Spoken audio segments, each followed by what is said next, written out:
Here in our area, this bitter cold, we have, well, the danger of carbon monoxide poisoning increases. Our windows are shut, the heat's cranked up. In a Westchester County apartment building, the odorless gas made people sick, except for one resident who saved the day.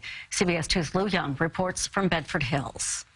The three-story 11-unit apartment house on Babbitt Road was turning into a death trap when Angel Flores unexpectedly returned home from work Sunday night. Family and neighbors already sick when he went down to the basement to discover it filling with smoke.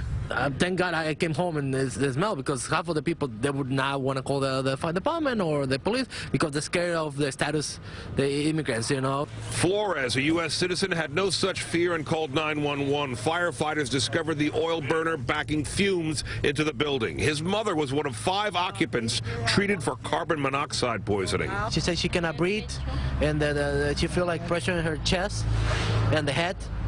She had a big headache, and then the heart rate was going. For the moment, the building's been deemed uninhabitable because of building code violations that include a lack of carbon monoxide detectors, which means the guy who called 911 really is a hero. If this is in the middle of the night, yeah, absolutely, there could have been some fatalities here. Monday, residents are leaving with possessions and pets. I live over here for 10 years. And now what? Nah, I don't know what am I doing.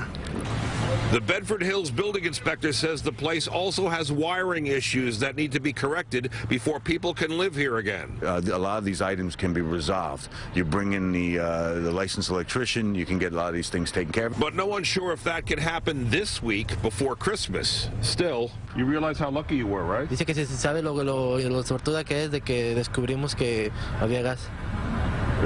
The Red Cross is housing some of the residents without family close by, but all have already been given an incalculable gift for this holiday. We're in Bedford Hills. Lou Young, CBS 2 News. The rent for an apartment in that building runs about $1,200 a month. The 5 people who got sick were treated at Northern Westchester Hospital in Mount Kisco, and they are expected to recover.